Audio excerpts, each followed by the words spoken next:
Welcome to Andy Staples on 3. Big day. We got a new national champion in college baseball.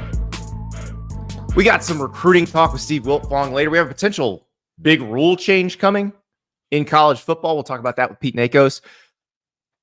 First, we gotta talk about a comment from Brandon, who he left it before the show even started. Left it last night. You guys have a weird obsession with USC. These narratives are crazy. Georgia just lost 3 commits and not a word. Y'all have been actively trying to get Juju to flip to any other school. It's weird. Brandon's mad because we're talking about USC losing its highest rated committed players to Georgia. We're going to talk about that with Steve Wiltfong. It's a big deal because remember, USC got some commitments from some very highly rated, like top 50 in the country type defensive players, which is something that Lincoln Riley's teams have not done historically, which is one of the reasons why they've not been good on defense historically. And he was getting them to commit. And it's like, okay, this is finally going to be something here. Well, apparently not, because 2 of them have decommitted. 1 of them is already headed to Georgia. 1 of them might be headed to Georgia, if you are to believe our recruiting prediction machine, which seems pretty accurate. So that's the issue. Yes. Like, for instance, Georgia just had a player flip. Georgia had an offensive lineman named Micah DeBoer flip to Alabama. That was a loss for Georgia. But guess what? They replaced him in the class with a 5-star edge rusher. We're not worried about Georgia because they continuously sign really good offensive linemen, really good defensive linemen. Like, that's never been an issue for Kirby Smart. It's a major issue for Lincoln Riley. So that's why we talk about it. And as far as Juju Lewis goes, the quarterback who's committed to USC, I actually think Brandon will enjoy what Steve Wiltfong has to say in a little bit. But we're not talking about Juju Lewis flipping because we want him to flip. We're talking about him potentially flipping because he goes and visits Indiana, because he goes and visits Colorado. Like, there are committed players who aren't visiting anywhere else, who are just going to go to the school that they've said they're going to commit to. So he very well may stick with USC. But yes, we are going to follow the trail when he goes to Colorado. And there's a picture of him sitting in a throne in a Colorado uniform with Shedeur Sanders, the current Colorado starting quarterback, handing him the keys. Like, literally and figuratively. Literally, those, I think, are Shedeur's car keys. Figuratively, of course, he's talking about potentially the keys to the offense. But that's what we're talking about here. It's really interesting. And so, yes, we're going to talk about it. It's not necessarily an obsession with USC. It's okay, USC was doing something different in recruiting with the level of defensive talent that they were getting commitments from. And now they are not, because it seems like Georgia's picking those guys off. As far as Juju Lewis goes, like, I have no doubt that USC will sign a highly rated quarterback, whether that is Juju Lewis or somebody else. Because why wouldn't you go play for Lincoln Riley if you're a really good quarterback? Then his track record speaks for itself. But his track record also speaks for itself when it comes to defense. And that track record is not good. And that track record is they don't typically sign very talented defensive recruiting classes. We thought this year would be different. It looked for a second like this year would be different. And then this happens. So that's why we're talking about it. It's interesting because you have this coach who is historically great on offense, who's put, I mean, think about the quarterback run. Baker Mayfield wins the Heisman. Kyler Murray wins the Heisman. Jalen Hurts is a Heisman finalist in his 1 year at Oklahoma. Caleb Williams wins the Heisman his first full year as a starter at USC. It's amazing. But on the other side of the ball, problem. The problem can be solved by getting the kind of players that Georgia, that Alabama, that Ohio State sign. And that's why you got Lincoln Riley as your coach, to get those kinds of players. When Pete Carroll was there, he got those kinds of players. That's what this is for. But it's not going to work if you can't keep them in the boat.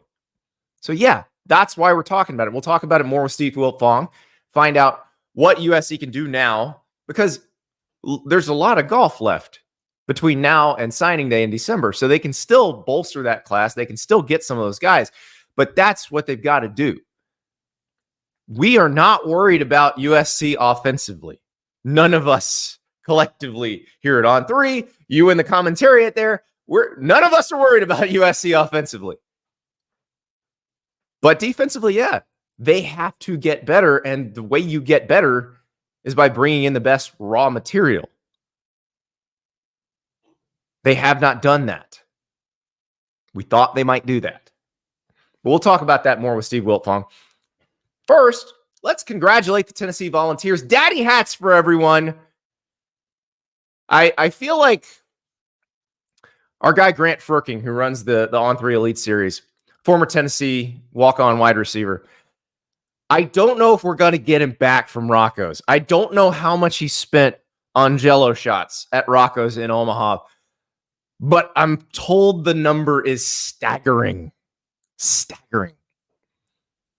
Big day for Tennessee.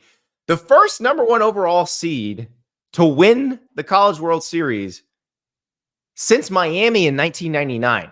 So the way the baseball tournament is seeded, they have these overall seeds, and they've been doing it since 1999, and Miami won it the first year, and then the number 1 seed never won it again until Tennessee won last night. And it was actually since 2009 that the number 1 seed had even been in the final series at the College World Series. So it's actually a pretty hard thing to do as the number 1 seed, because you have to carry this through a very long regular season. Then you've got to have a deep enough pitching staff to make it. And the pitching staff part of it is very interesting with Tennessee last night, because they take a 1-0 lead with the first inning homer. They build that lead to 3-1. They hold that 3-1 lead through most of the game. They expand it to 6-1, and you get into the 8th inning, and it's like, they're gonna give this away. The 8th and the 9th were skin of your teeth, just hold. It looked like Texas A&M was going to come back. And it was amazing because the Texas A&M players were absolutely, did not flinch from the moment. They're down 6-1, and you see them getting on base, getting hits, and they're just like, all right, we're here, we're in, we're winning this thing. And so if you're Tennessee, that probably makes you very, very, very nervous. And the control from the Tennessee pitching staff, and it was multiple pitchers, it wasn't just one guy, but the control was slipping in the 8th and the 9th. Christopher, Tennessee almost let it slip, but they held on. You're exactly right. Stephen in the chat, they very nearly went full Tennessee and fell apart. Well, you may have to retire full Tennessee, because Tony Vitello and company did win the national title. It was close. When you let the score to make it a 1-run game score on a wild pitch in the 9th, it's a little scary, a little dicey. Tying run at the plate, but with 1 strike left to go. That's what made it a little bit, you should, okay, you got to get 1 strike, and they got it. So congratulations to Tennessee. And so ends the 2023-2024 college sports season. The new one starts officially for a lot of conferences July 1st. So that's when Texas and Oklahoma will enter the SEC. And when that happens, the Longhorn Network. Remember all the sturm and drang about the Longhorn Network? Remember how the Longhorn Network basically drove a wedge into the Big 12, caused a lot of realignment? The Longhorn Network is going to launch as a streaming service, a free streaming service on Monday. when Texas enters the SEC. So the relaunch will happen, but it will not be the same thing because obviously the games that were on the Longhorn Network, the football, basketball, baseball, other sports games, all of those games are going to be on the SEC network now. And it's amazing to me to think about how much this idea affected all of college sports. Because remember, Larry Scott, when he was the commissioner of the then Pac-10, was going to get 6 schools from the Big 12. 6. Colorado, Texas Tech, Texas, Texas A&M, Oklahoma, Oklahoma State. They were all going to become the Pac-16. One of the reasons they didn't is because Texas pulled an okie doke on Larry Scott. Texas was trying to get the best deal for Texas. They had been exploring the idea of creating their own conference network, or exploring the idea of creating their own network, so the Longhorn Network. The Pac-10, which was going to become the Pac-16, was going to create its own network. And so they get down to kind of the final night of negotiations, and DeLoss Dodds from Texas and the leaders of Texas, they talk to Larry Scott and they say, okay, but we're going to want our third tier rights to be separate so we can form our own network. And Larry Scott's like, that's not part of the deal. You're going to give those rights to us, and we're going to have a conference network, and we're all going to share in the revenue. And Texas is like, nah, we're going to keep it for ourselves. And so the Big 12 is miraculously saved, except the concept of the Longhorn Network caused major angst with members of the Big 12. Now, at that point, Nebraska's already gone. Colorado's already gone. Colorado goes to the Pac with Utah to become the Pac-12. Nebraska goes to the Big 10. But A&M leaving. And remember, A&M had an offer to join the SEC during that first round where everybody was talking about the Pac-16. A&M re-engages with the SEC because of the Longhorn Network. Let us not forget the interview with former ESPN exec Dave Brown on the radio, where he's talking about broadcasting games of Texas football recruiting targets on the Longhorn Network. It's quaint now because we know what happened with the Longhorn Network. We know that it didn't turn Texas into this mega power. Like, Texas didn't get good again until just a couple of years ago.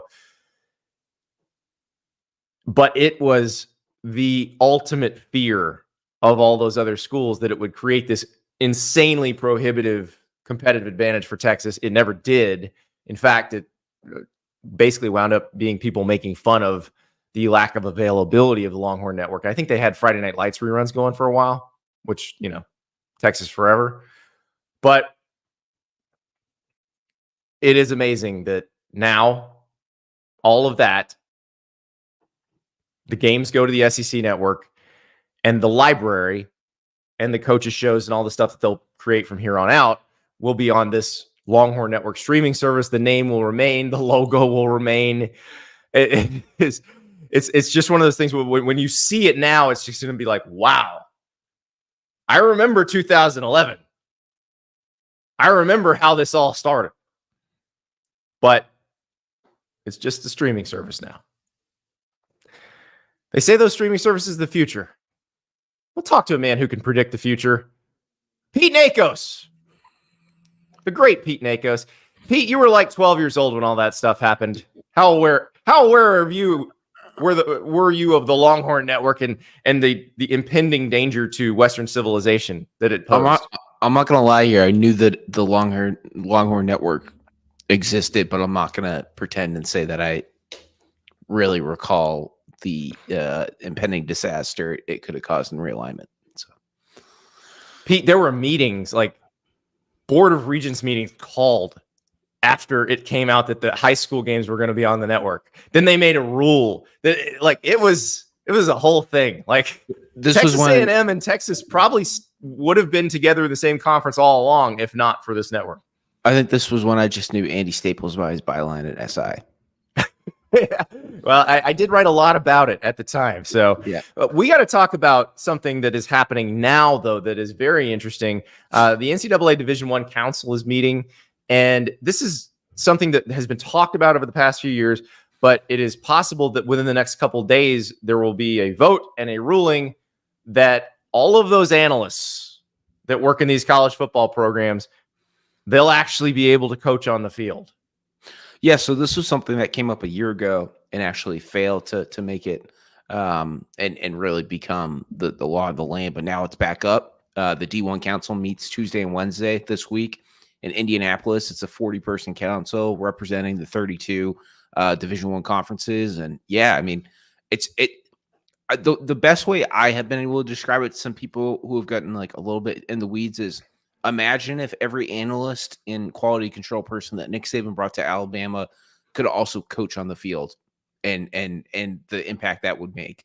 Some would argue it wouldn't make a big impact. Some would argue it would. But either way, we could see overnight major college football programs, coaching staffs expand in a really quick fashion.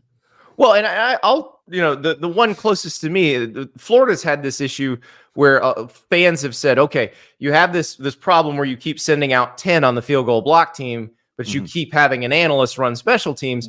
Well, now that analyst, or it's now those analysts at this point, would be elevated to on-field coaches. Now, here's the reality of this, Pete, is these guys have been coaching to varying degrees all along. Like some schools try to hide it better than others, but most schools don't even bother at this point. Like you'll see it on the sidelines during games where player goes to analyst on the sideline. What do you think is happening? Yeah. So the other interesting position where this is really going to be highlighted, Andy, and you and I talked about, was the quarterback position. Do some programs decide to bring in one of these outside quarterback consultants?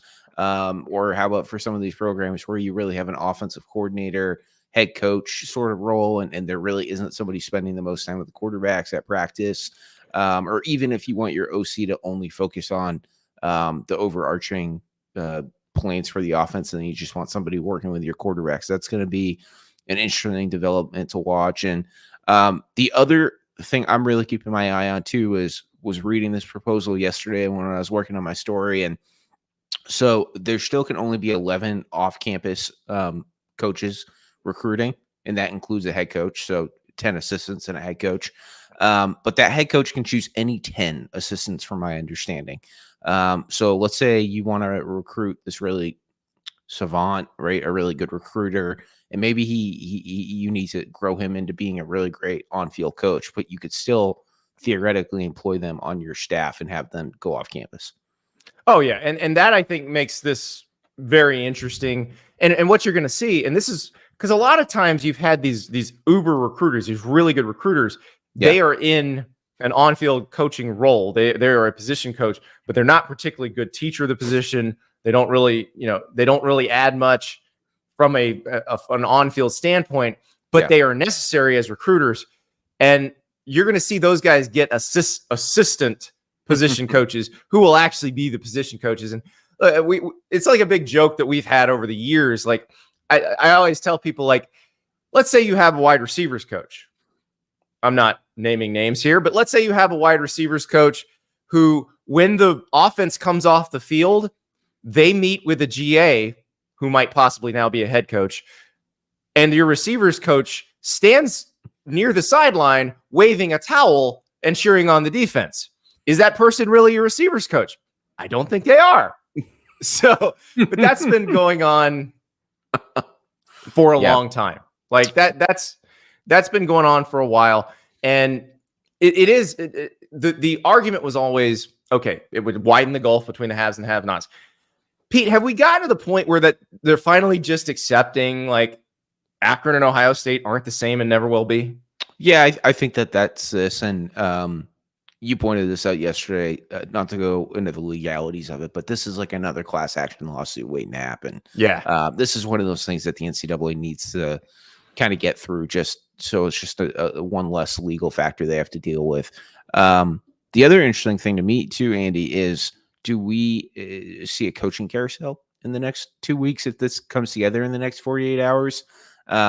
I can't promise that. I'm not saying it's going to be overly aggressive if we do see some moves, but it is going to open up a whole new can of worms per se for the group of five. And what if a really good, I don't know, quarterbacks coach or wide receiver or a phenomenal special teams coordinator or something like that in the group of five wants to make the leap, and the best way for them to do it is to be a assistant wide receivers coach, middle linebackers coach, things like that. And I'll be frank too here, Andy. I've had some really interesting conversations with assistants in the group of five, and there are some who just want to get out because of this impending health settlement. And are really skeptical that they'll even be able to compete specifically in football and basketball. And does this open up the avenue for them to easily leave? So I would say, based on my conversation the past few days, like with agents and coaches, that I wouldn't worry about it as much right now, having a mini coaching carousel. It seems like right now it's going to be more analysts who were hired anticipating this rule changing will just have their titles changed. Yes. But after this season, yes, I think we're going to see a lot of this churn if this goes through. And you brought up the legality part of it. And I do think it's interesting to talk about that. We'll go back to another before Pete was born moment. There was a case in the 90s. They had these things called restricted earnings coaches, and it was basically baseball coaches. And I can't remember what the salary figure was, but it was something obscenely low. Like they were capped. This was like the third baseball assistant, and they were capped at something ridiculous, like $12,000 a year. And it was a pure cost cutting move, trying to let most schools be competitive. That of course didn't work, but they sued. The restricted earnings coaches sued and lost in federal court, and the NCAA had to pay them a bunch of money. And so this is essentially a layup for those coaches if they want to sue over it. Yeah. And that's why this is happening right now. Interesting question from Christopher in the chat. Will any coordinator be able to talk to the QB, or will only one designated coach be able to communicate with a single player? I would like to get some clarity on that too, but I'm pretty sure it's just one coach, because I don't think most coaches want more than one person capable of talking to the quarterback. Are we talking about over the headsets during the games? Season? Yeah, just one. It's just like the NFL, from my understanding. And it is a good question. From a practical standpoint, I don't see how you would, like, the quarterback would take his helmet and throw it at the sideline if he heard like four people talking in his head before play. So that from a practical sense, I think you've got to do it like that. You mentioned the quarterback situation. There's a term that's popped up that I don't know if I was familiar with this term before this summer, but walk around coaches, and it makes sense when you hear it. So basically, a coordinator who isn't tethered to a position, right? He'd be a walk around coach. So at practice, he's walking. Let's say he's the defensive coordinator. He's going to see the safeties. He's going to see the corners. He's going to see the D line. He's going to see the linebackers.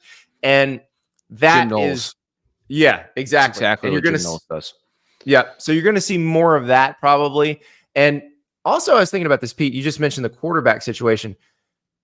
Coaching quarterback technique. So like how your feet are set, how you move, throwing on and off platform. That is a very different skill set than play calling. Yeah. Completely different. Especially during the game week too, right? Like you need to get your sheet together. You need to have a few meetings and make sure like you're comfortable running play X or Y on third down. And that has nothing to do with getting a quarterback ready for the technical part of the football game. Yeah. And I think that's one of the interesting things, because I've noticed through the years, there are quarterbacks who play for certain great play callers whose mechanics seem to deteriorate through the season because maybe they don't have that person. And there are play callers who also are great teachers of the quarterback position. Totally. Like Mike Bobo at Georgia is a really good teacher of the quarterback position. You look at Carson Beck and his mechanics, and like, so it's not that you can't do both. It's that there are not that many people who are good at both. Yeah. And in the NFL right now, right, there is no cap on coaches, right? So that's why you have your assistant to the offensive line coach, or your pass rush specialist. Titles like that are going to definitely be coming to the college game. It will be interesting to see what salaries are like for some of these coaches. Like, does an analyst get a pay bump now because they're going to be doing more? But at the same time, revenue sharing might start in a year. So how does that impact the budget? So it will be interesting to see how much like some of these really big programs can pay the next quarterback coach at Georgia or something like that. Yeah. And I think that's a very interesting thing. I also think I'm wondering if we're going to see kind of a correction based on how things are changing to staff sizes, because do you need as many people in your recruiting office now that NIL money does a lot of the recruiting work for you? Or like, do you need to shift more people to your, I don't know what we're calling it in college football. In the NFL, it's called player personnel.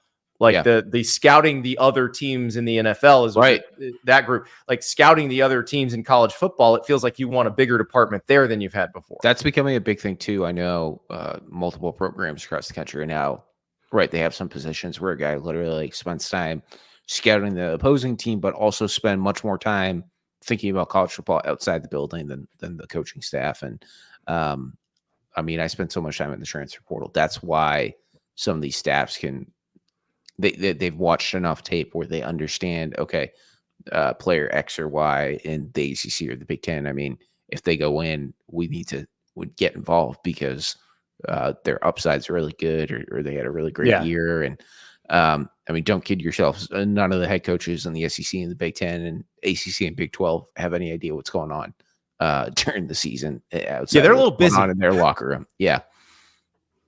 Yeah. It will be interesting to see how this goes, because I would prioritize, I think, the on-field staff now over necessarily the high school staff, especially if you are keeping that one, those one or two key recruiter people, and you can kind of unleash them on recruiting full time rather than having them try to coach tight ends or try to coach safeties. Yeah. And yet again, Andy, I mean, not sound like it's going to be really good for the haves and not so great for the have-nots. Yeah, it will be. It will be different, but the thing I keep telling people is you could always work with a head coach and 10 assistants. Like, you can still do it. I remember hearing, Mike Leach and Will Muschamp tell stories of coaching in Division II, and where you also had to line the field. And like, there are degrees of all this stuff. If you're at a group of 5 school and you've got 10 assistants and a couple people in your recruiting department, like, you've still got it better than most coaches. Right. Yeah.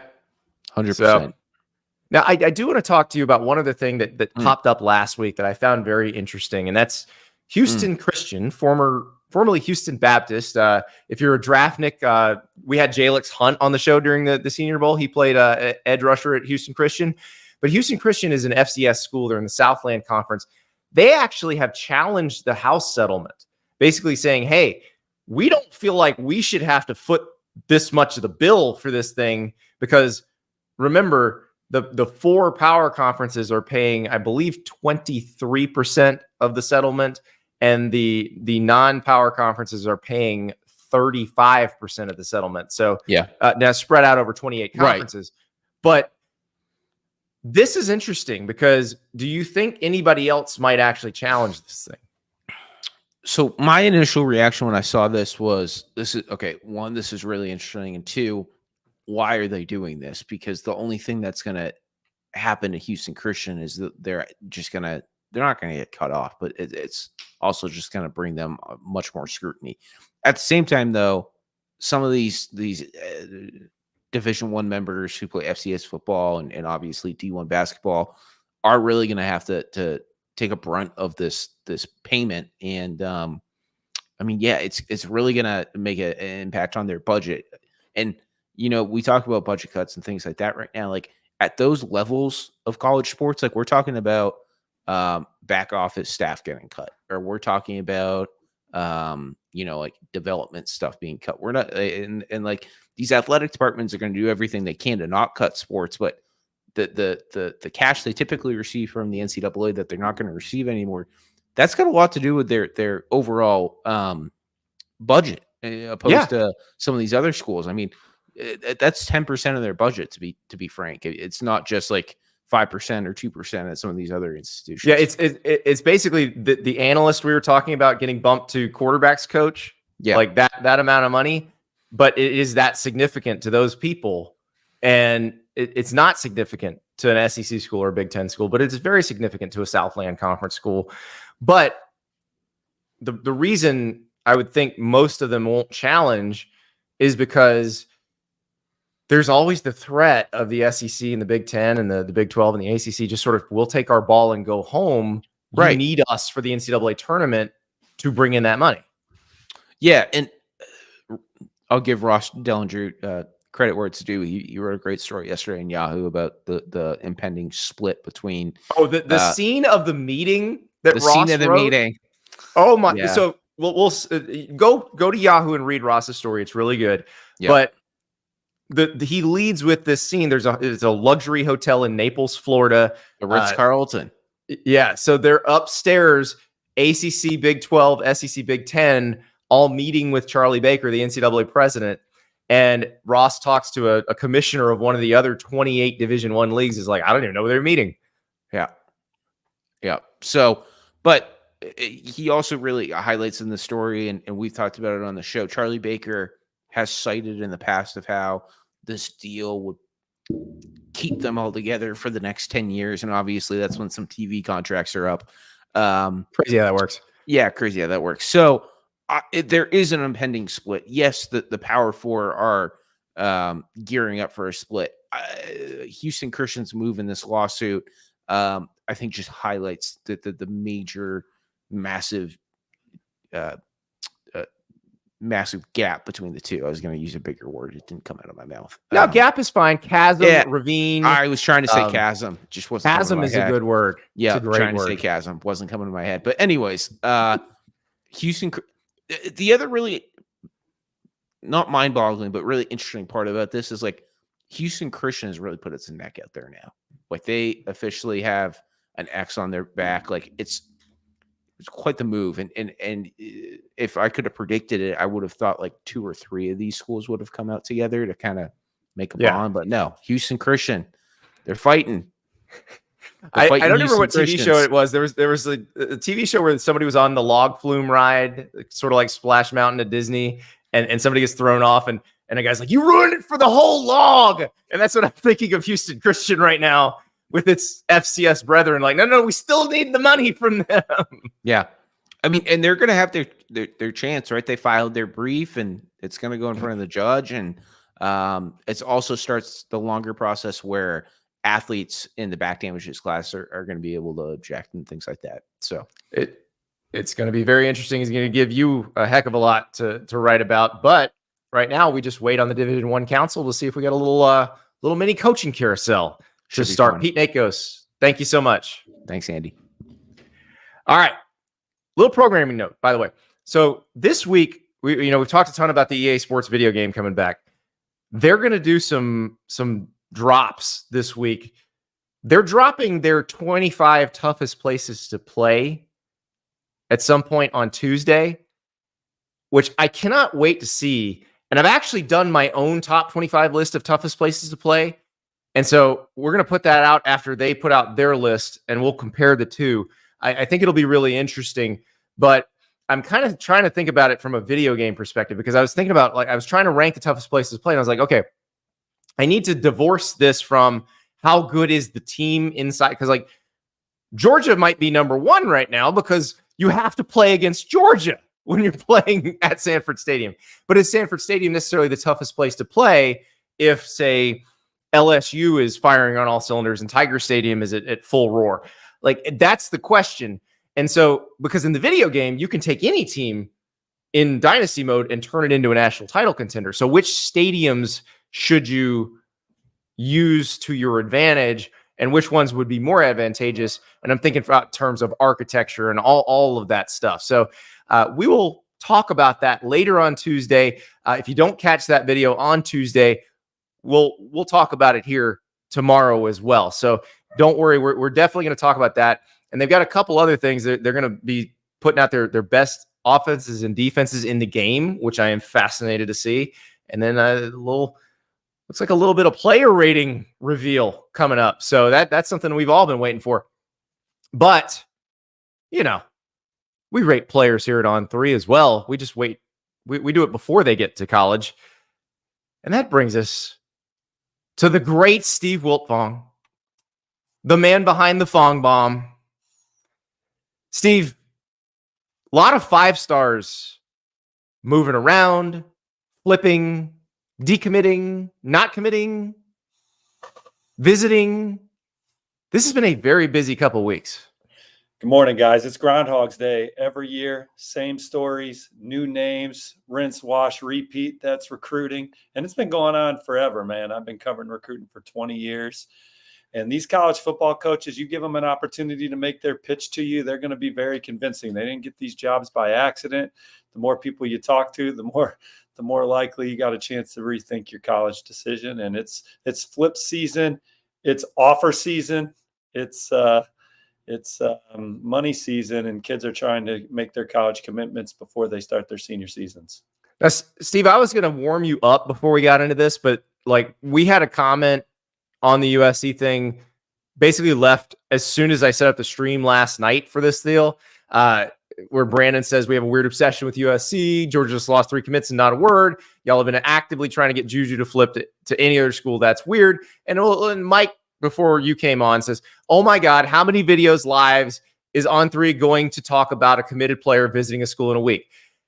I will say, as the person who programs these things, when a player committed to USC takes a visit to Colorado and Coach Prime rolls out the red carpet and Shedeur is handing keys to that player, and that player also has visited Indiana, and that player is also being hotly pursued by Auburn. And we're talking about, of course, Julian Lewis, the quarterback from Carrollton, Georgia. Of course, we're going to talk about that a bunch. But Steve, I was watching you and watching Philip Dukes talk about Julian Lewis. What I thought was interesting.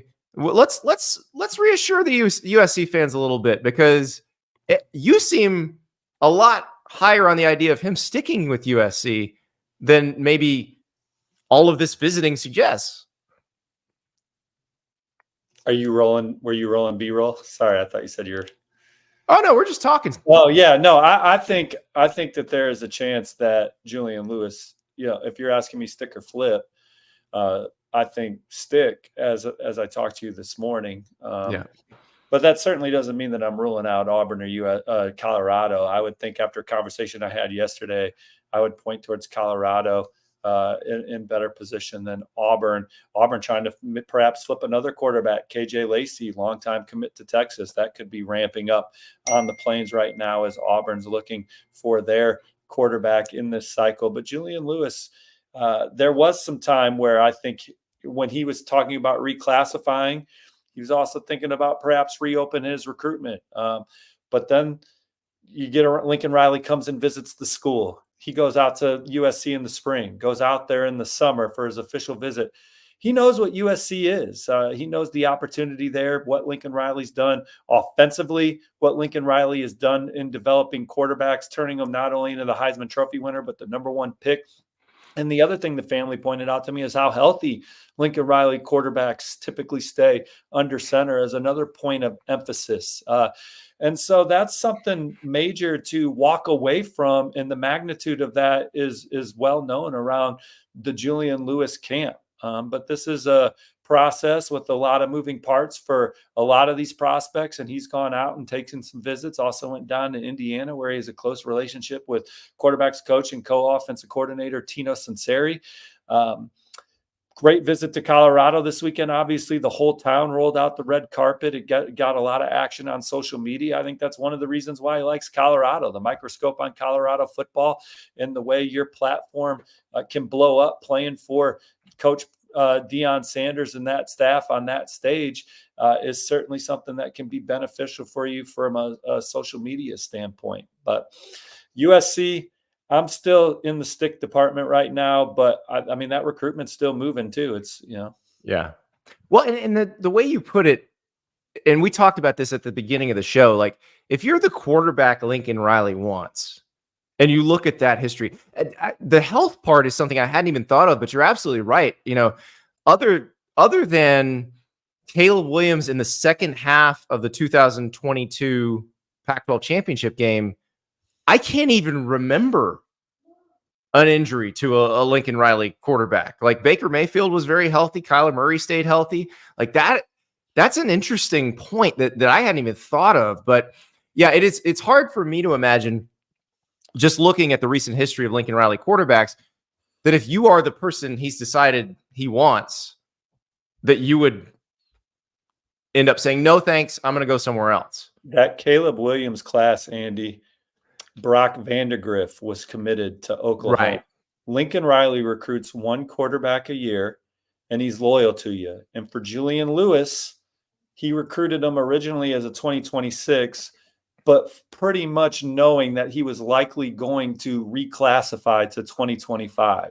So with that, other 2025 quarterbacks like Bryce Underwood, the #1 quarterback in the country, he wanted to visit USC, and the Riley USC was like, no, we're good. Yeah. No.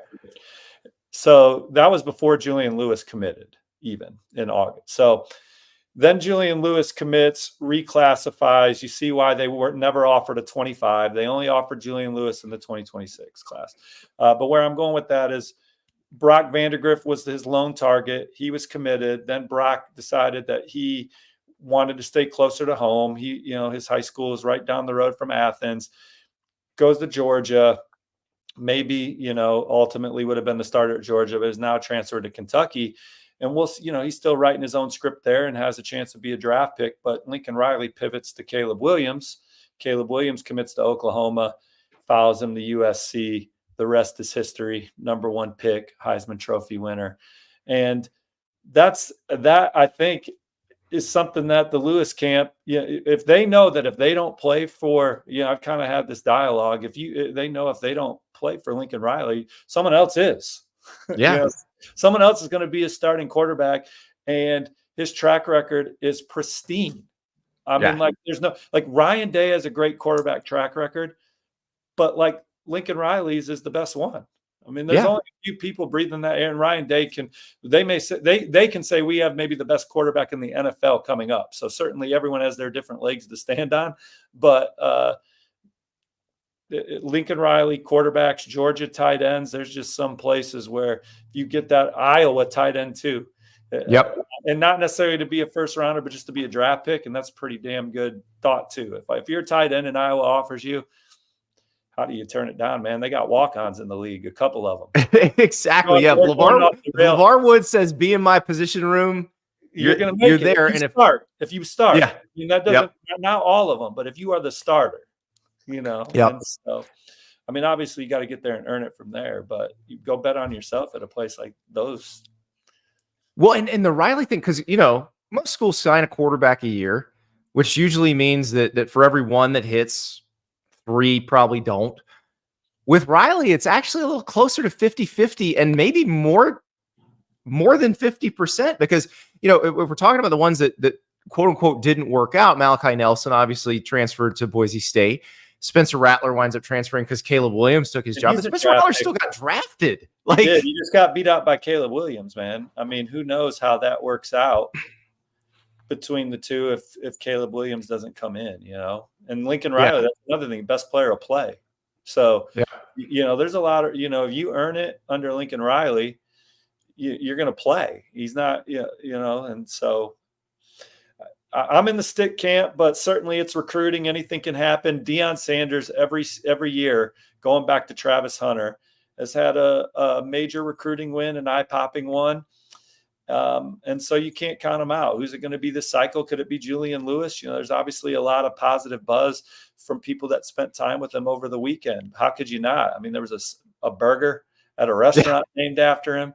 I talked to some other recruits that spent time on campus, and it was great energy, great atmosphere. Deion Sanders is the most charismatic head coach in the country when he wants to be. And so that's why I always say he could go on the road. He could go in if they've obviously prioritized the transfer portal. That's been their recipe to quickly turn the program around.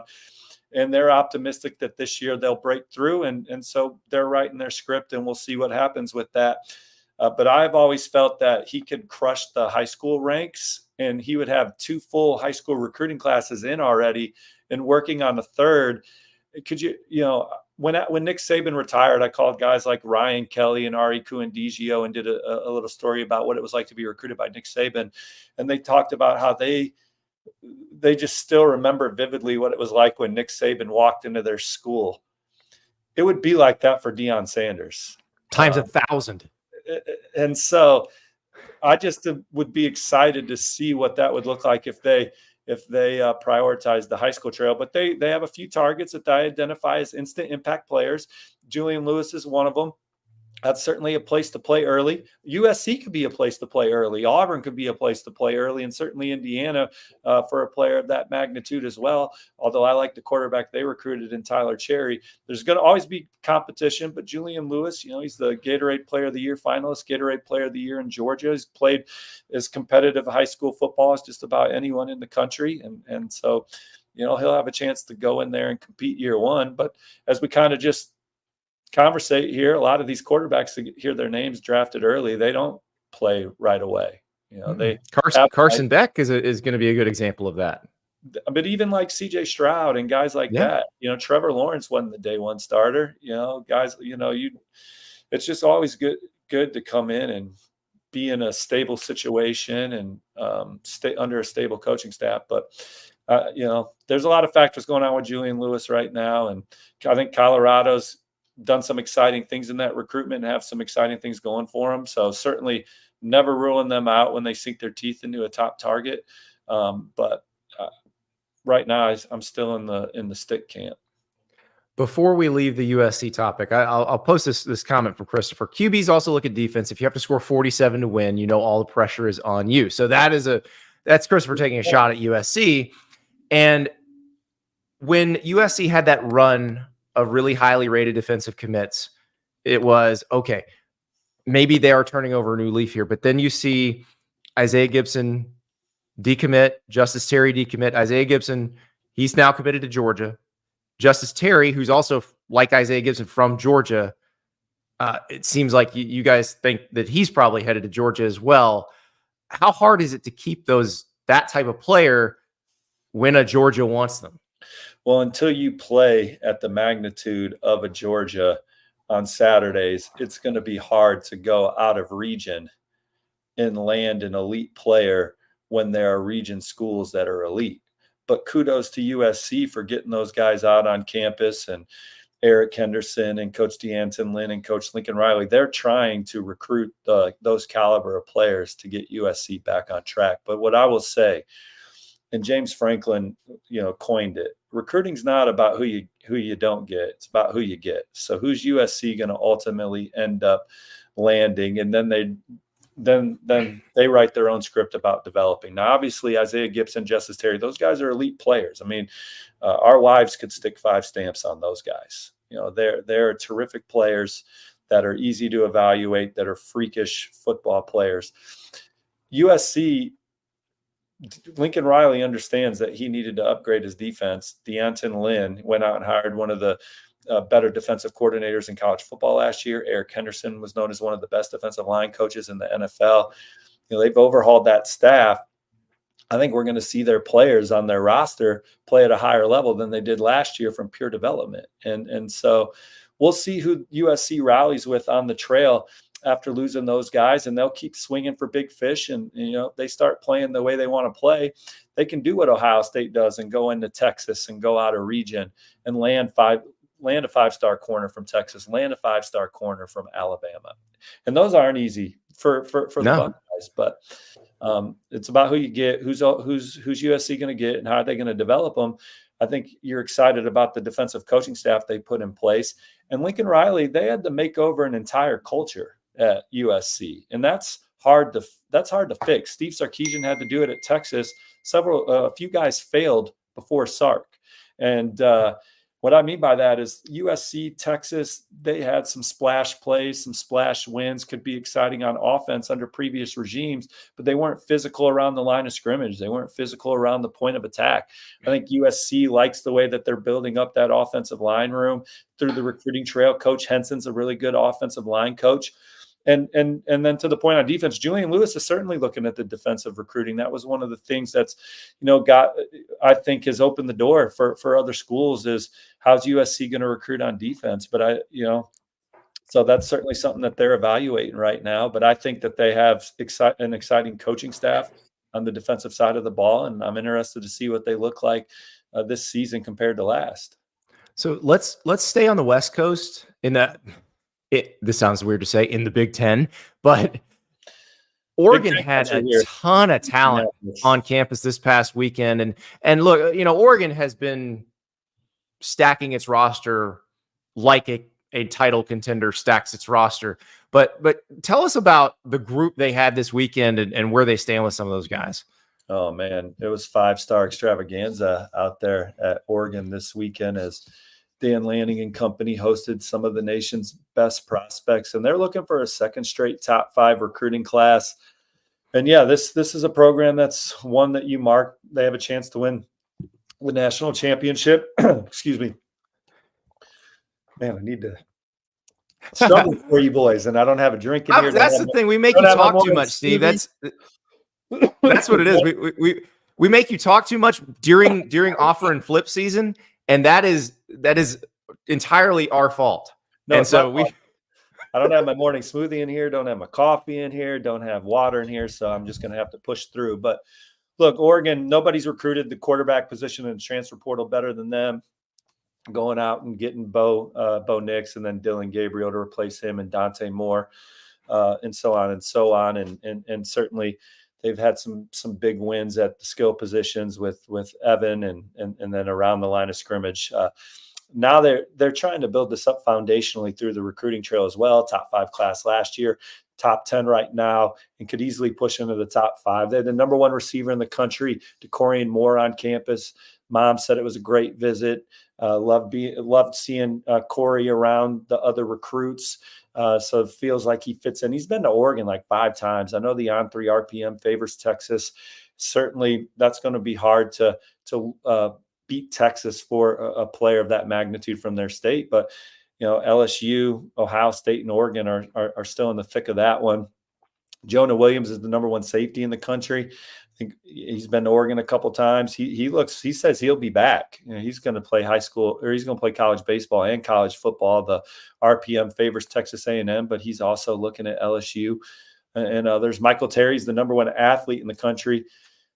Texas was kind of the first school to say, hey, you can play multiple positions for us in your scheme. Texas A&M matched that on their official visit. So what does Oregon do? They have Anthony Thomas drive him around.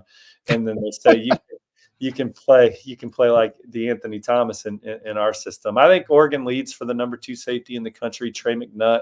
I think they lead for one of the most coveted tight ends in America, Deshaun Brame. But one thing we know about Oregon, if you look at the elite players in the country year in and year out, they're in the middle of it for most of them. They're a finalist. They get a lot of them on campus.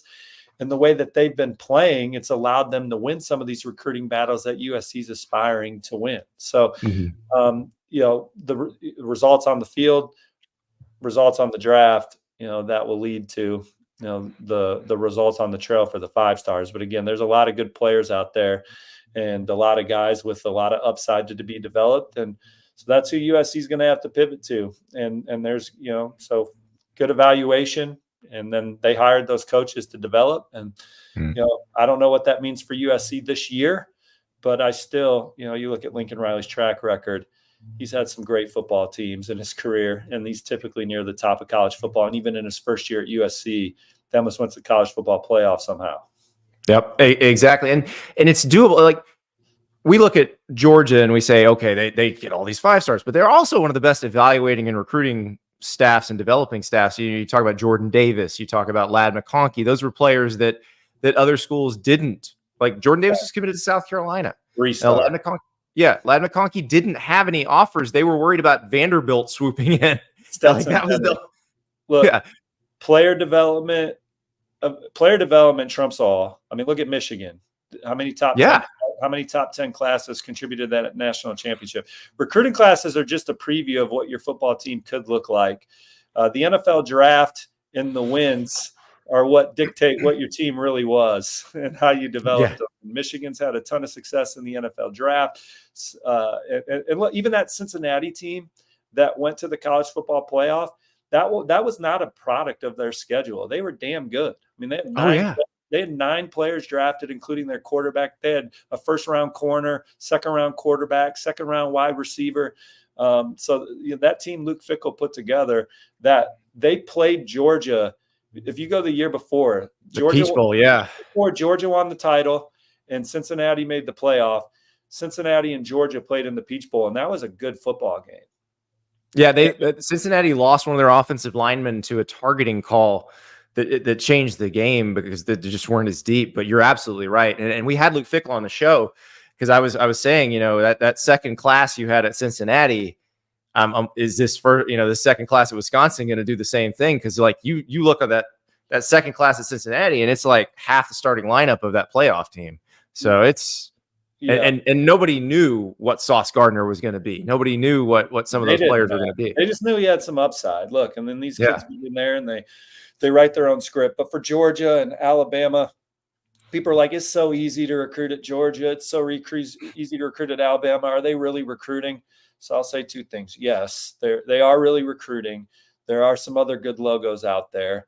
But the second thing, the thing that was so impressive about the Nick Saban era, and you see it with Kirby Smart, they pass on players that don't fit their culture or don't fit what they're looking for schematically. And those guys might be good players elsewhere, but they stick to a script. It's like the Roxbury outside their football facility. All these elite prospects are trying to get in, and they have to choose who gets to come through the rope. And sometimes they look in the back and they see a Jordan Davis or a Ladd McConkey, and those guys get to skip the line and come in too.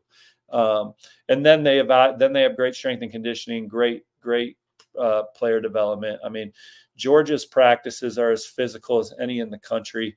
People go up there when they're not in pads and talk about how physical it is. I mean, it is you got to be built a certain way to play at Georgia, and then you see what it looks like on Saturdays. And under Nick Saban in Alabama, Nick Saban was as thorough a head coach evaluator in history. He was as involved in, are we taking this guy? Is he a taker? Is he not? Sometimes head coaches all over the country still today put the trust in their position coaches to decide who gets to walk through the rope. Nick Saban stamped all those guys that played at Alabama. Yeah, it was and was very active in talking to them, recruiting them right up until the end. I just have some stories of guys in the class of 2024 that he just wouldn't stop or committed to other schools. He just kept going and going and going through the football season, even if he didn't get them. It was like, I'm going to try right up until the end. I consider Coach Saban more of a closer, but like someone that like when he's talking to you, everything he's saying to you is true. Where like sometimes these kids, they're talking to coaches, even on good teams, and like, are they selling me a vision? Is this true for me? Nick Saban, obviously, best closer in recruiting history too. But there's some guys that like, there's a lot of head coach recruiters now that are 9-inning guys that they're in on these guys from start to finish, and they're just as relevant in the process as the position coaches. Which is great for the portal era. If they go somewhere else, they might come to you later. And who I think kind of started that, so I'm teeing you up. I think it was like Pete Carroll. He's like one of the first head coaches. Urban Meyer, certainly. Charlie Weiss, even at Notre Dame. And I think the old guard put in rules after that where the head coaches were to not be as active because they didn't want to do what Pete Carroll and Urban Meyer and guys were doing on the trail. Senator Tommy Tuberville got the coaches taken off the road in April because he was tired of Nick Saban just wearing him out on the trail. Got the head coaches taken.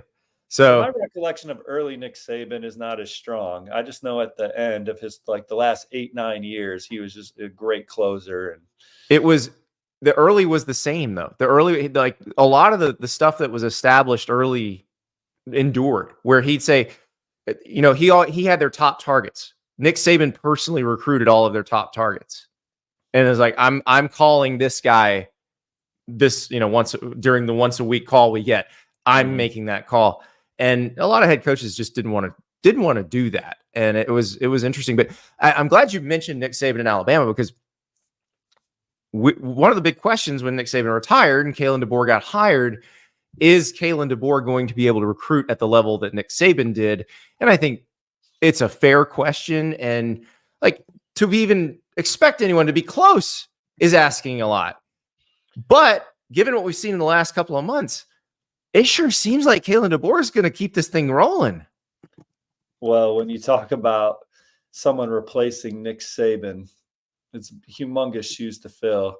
They go out and hire a head coach that's 100-something and 12. So yeah, Kalen DeBoer knows losing about as much as Nick Saban knows losing. Now he's on a different stage, and he's got to go prove it again in Alabama, but he certainly has earned this job with what he's done over the course of his career as an assistant coach and then as a head coach, taking Washington to the college football playoff and having them right there with a chance to win the national championship this past year. Just an exciting run for the Huskies. So he comes into Alabama. I got a chance to spend some time around that facility in the spring, and I think one of the things that quickly resonated with me is how quickly the players bought into Kalen DeBoer. Could you imagine being a player at Alabama and being coached by Nick Saban, and then another guy walks in? Some other guy walks in, yeah. It doesn't matter what he's done, and he's going to start telling you how he's going to run his program, and you're like, well, I was just coached by the best. So he had to earn the trust of the players. And I think that he was able to quickly do that with the environment that he and his coaches created. That's the kind of guy Kalen DeBoer is. And so I got a chance to spend some time with him when he was at Indiana, and I've been around him a few times. And so he's created a culture and environment that the players quickly respected him. Then he went out and hired a terrific coaching staff, from Kane Womack to Jamarcus Shepard's one of the best position coaches in college football. He retained some really good ones: Freddie Roach, Robert Gillespie, Brian Ellis is an exciting tight ends coach, recruiter. You got, Coach Mo Linguist on the staff. He was the Buffalo head coach. Yeah. Nick Sheridan's, one of the exciting young coaches in college football. So then he put together a great staff, and a lot of these guys love recruiting. So, and then they have such a great vibe together. Like, these guys love working together. I mean, you've been around college football programs where there's internal jealousies, or guys don't get along, or there's just not even a great culture on the coaching staff. I mean, I think that these guys will go, get a cigar together or what have you after work. I think these guys enjoy working together. So that chemistry not only rubs off with the players on the team, but it rubs off anytime recruits and their families come on campus. They just get a great vibe. It's just such a positive energy around there. And again, it starts with Kalen DeBoer, but this coaching staff, they just love being around each other, and the support staff is really strong too, with guys like Courtney Morgan, Bob Welton, Aaron Hodges, just to name a few. But there's just so many people that have been in that building and been around that football program for so long that they were able to just hit the ground running, because Alabama still is, they got a great roster returning. They're going to play in the biggest games in the country. Kalen DeBoer's got a track record.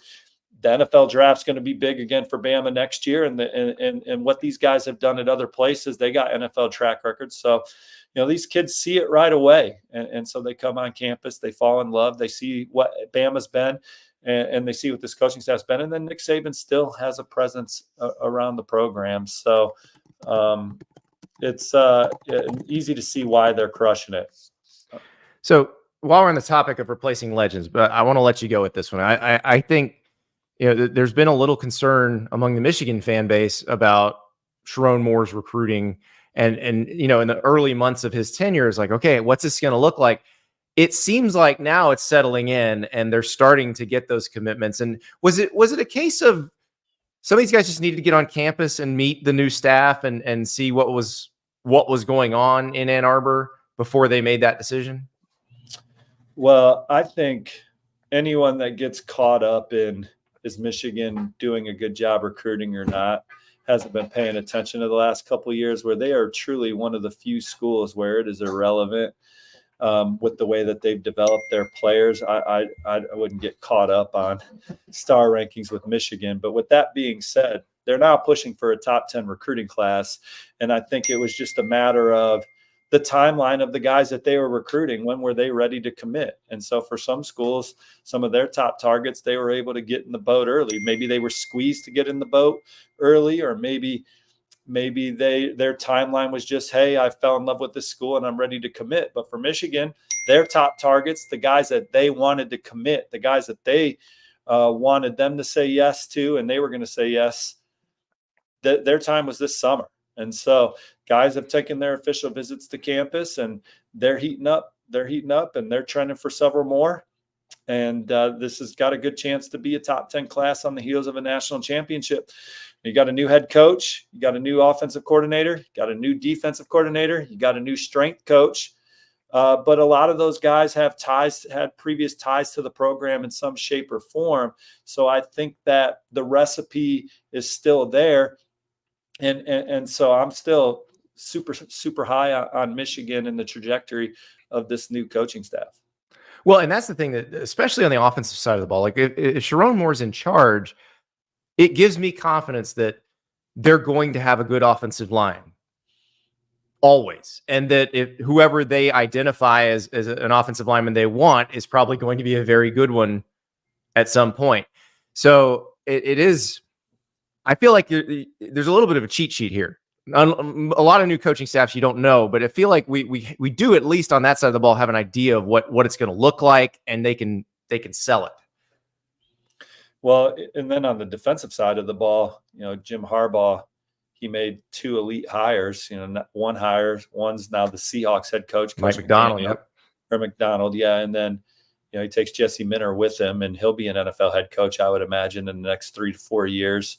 But Wink, he's like the godfather of the defense. He had the most boss answer when people asked him how he was going to be able to step in. And I'm paraphrasing. I don't remember the exact thing. I just remember the answer, And so there's a lot of confidence in Wink. They promoted from within on the strength staff after losing maybe the best strength and conditioning coach in college football. And I mean, look, Jim Harbaugh was a leader of men. He was a great coach, took the 49ers to the Super Bowl, a couple NFC title games, took Stanford from 1 win to a major double-digit win and contender. So he was a hell of a coach, but I like Michigan. They promoted from within. These guys know the culture. They know the scheme. They know what it's about. And these players, if you look at this recruiting class that they have in the fold, there's a lot of tough, physical, hard-nosed football players. Or if you look at the skill positions, there's guys with high upside athletically. And I just think they're all tough, and that's kind of Michigan's MO, just hard-nosed, lunch pail, all the cliches. But that's how they won, man. I mean, and then they out-schemed you. How about Jesse Minter in the college football semifinal? Jalen Milroe didn't know where the protection, where the rush was coming from. He also didn't know where the ball was coming from with the snap. So with Tommy Rees, Alabama should have handed the ball off 55 times. I'm stunned that still to this day that they didn't. I'm not saying they were getting chunk plays on the ground. They were getting chunk plays on the ground, but anytime Jalen Milroe dropped back, he didn't know where it was coming from. No, my problem with that is that if I look up and I see Kenneth Grant and Mason Graham sitting across the line of scrimmage, I'm like, I'm a little scared to run the ball too. No, but they were getting chunk plays when they ran. I mean, you're right. And I don't know. I'd love to hear someone. I thought Alabama. I was tweeting during the game. I run the ball. I mean, not that I was rooting for him, but it was just so fascinating to me because anytime, like Michigan out schemed them. That was very rare that Nick Saban got out schemed. Well, it was fun, and it was legend versus legend, and now they're both out elsewhere. One retired, one in the NFL, and we're watching the replacements stack those rosters. And every time you hear that ding, that's a commitment, that's a flip, that's a decommit. So Andy, Steve Wiltfong is a very busy man. Andy, I got one for you. Okay, just because I'm having a fun time. Michigan sticks with Jim Harbaugh. Mm-hmm. You got people that want to throw him out for winning 10 games regularly, and then they have a terrible COVID year. he gets to overhaul his staff. They go on and win a national championship. I just think that's a lesson to the diehards out there. Notre Dame went through it too with Brian Kelly, and they win 5-6 straight years, double-digit wins as well. These guys are good coaches, man. Well, and what Ward Manuel did, I don't know that a lot of coaches other than Jim Harbaugh would have agreed to this, because a lot of I think Harbaugh was working without an agent when this happened. A lot of the coaching agents wouldn't allow their clients to accept this, but Ward Manuel is saying, look, you can stay our coach, but we're going to cut your salary and you have to earn it back. Like, nobody ever does that. Why not? Why not suggest that when some guy's making an obscene amount of money and he's not living up to expectations, but maybe you don't necessarily think there's anybody better out there, you go, I'll tell you what, we'll cut you down. We'll heavily incentivize you actually getting the results you're supposed to get. And then if you do, all's well, it ends well. Like, why not do that? I don't disagree with that point per se, but Coach Harbaugh was doing a fine job. He just didn't beat Ohio State, and I understand the magnitude of that position. And it's the same. Hey, it's the same with Ryan Day. Now you got people that are probably saying coming into this year, they got to beat Michigan, or Ryan Day's on the hot seat, or maybe even some. Look, dude, his only losses are to Georgia in the college football semifinal, where they had him on the ropes and Marv gets hurt. They've lost to Michigan a few times. Those Michigan teams have been damn good. And then they lost to Missouri in a game where they had a ton of opt-outs, and then their starting quarterback in the game got hurt. I mean, sue him. Well, listen, just like Jim Harbaugh had to beat Ohio State, and once he did, everything was fine. Ryan Day has to beat Michigan, and once he does, everything will be fine. But as we just mentioned, Sherrone Moore trying not to make that easy. So, Steve, you got me even more excited now. Like, as if that's even possible. But like I said, every ding is news. So hop to On3, watch the Wiltfong Whiparound on the On3 Recruits channel. And listen, he's the best in the business. Steve Wiltfong, thank you so much. Thanks, guys. Appreciate it. That man knows more about recruiting than anyone on earth. He has forgotten more about recruiting than anyone on earth. We are so lucky to have him here. We're so lucky to have you here. Thank you so much for listening. If you have not already, hit subscribe on the YouTube channel or on whatever podcast platform you're listening to. Give us a like every once in a while. We're on Monday through Friday, 8 to 9 a.m. Eastern. Sometimes we go past 9 a.m. Eastern because sometimes we're having a good talk with Steve Wiltfong. But lots of fun. Got a fun one tomorrow. Actually, you can watch it later today. We don't know when EA Sports is going to drop this thing, but I've made my list of toughest places to play. I am fascinated to see what their list is, because they have just spent a couple of years trying to recreate the environment in all these stadiums. And having met those guys in Orlando, I know how detail-oriented they are, how much they want to get it right. So I'm really interested to see what their list is. We'll compare and contrast. So I'll be putting out a video and a column on On3 about that on Tuesday. If you don't catch it right away, don't worry. We'll talk about it on the show tomorrow as well. Thanks so much. We'll talk to you on Wednesday.